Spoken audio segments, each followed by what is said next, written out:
दोस्तों डिटेल में जानेंगे आज हम। ये जो यूजीसी नेट का नया फरमान है, नया नोटिफिकेशन है, बहुत इंपॉर्टेंट है आपके लिए। आप देख सकते हैं 27 मार्च को आया है for NET concluding as an entrance test for admission to PhD. देखिए इससे पहले भी थोड़ा बहुत जो नेट पास आउट बच्चे होते थे उनको वरीयता दी जाती थी, लेकिन आप पहले अलग अलग एग्ज़ाम्स देते थे। जेएनयू का अलग होता था, बीएचयू का अलग होता था। तो जो 578 मीटिंग हुई थी 13 मार्च को, उसमें उन्होंने ये फैसला लिया है कि 3 कैटेगरी में बांटेंगे। कैटेगरी 1 में क्या है कि पीएचडी भी आप कर सकते हैं, जेआरएफ भी आपका होगा, और आप जो है असिस्टेंट प्रोफेसर के लिए भी उसमें एलिजिबल होंगे। दूसरे में आप जो है असिस्टेंट प्रोफेसर के लिए एलिजिबल होंगे और पीएचडी के लिए एलिजिबल होंगे। एडमिशन जो पीएचडी का आप लेते हैं, जेआरएफ स्टाइपेंड जो आप उठाते हैं, वो आप इसमें कंक्लूड नहीं कर सकते।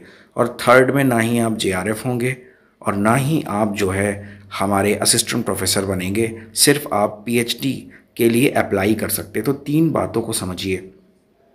एक होगा पीएचडी अप्लाई करने का खेल, पीएचडी अप्लाई करना है। एक होगा हमारा जेआरएफ बनने का खेल, यानी कि आपका स्टाइपेंड वाला जो प्रक्रिया होती है। और एक होता है असिस्टेंट प्रोफेसर अप्लाई करने का। तो इन तीनों को कैटेगरी में बांट दिया है।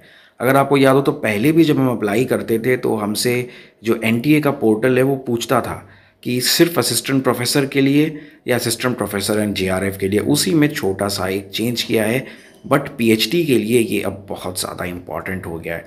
यहाँ पे आप डिटेल में देखिए, कैटेगरी 1 में जेआरएफ भी लिया हमने, ठीक है, हमें स्कॉलरशिप का वो प्रमाण पत्र जो मिलता है, सर्टिफिकेट भी गेट वो मिला।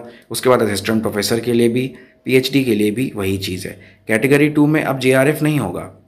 अब आप जो है जो जेआरएफ लेके घूमते थे एक पैसे वाला, वो आपको नहीं मिलेगा, लेकिन असिस्टेंट प्रोफेसर बन सकते हैं, पीएचडी एडमिशन में भी ले सकते हैं। और थर्ड में ये दोनों नहीं है, सिर्फ पीएचडी एडमिशन लो, प्रोफेसर बनने के लिए अप्लाई नहीं कर पाओगे, जेआरएफ जो पैसे वाला था वो भी आपको नहीं मिल पाएगा।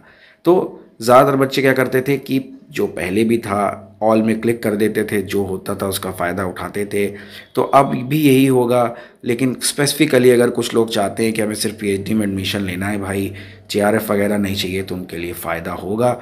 और 70% वेटेज होगा आपका उस स्कोर का, 30% इंटरव्यू का। तो स्कोर अच्छा लाइए, नेट की तैयारी करिए, आपके पास और कोई ऑप्शन नहीं है।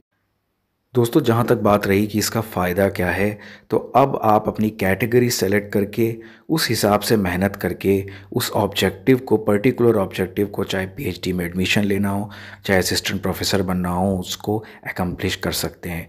जेआरएफ की कट ऑफ बहुत हाई जाने की वजह से कई बार बच्चों के हाथ कुछ भी नहीं लगता था। अब वो चीज़ नहीं होगी, क्योंकि अब आप अपनी कैटेगरी सेलेक्ट करेंगे और वो स्पेसिफिक चीज़ आप पा सकते हैं उस कैटेगरी में उस अनुरूप मेहनत करके।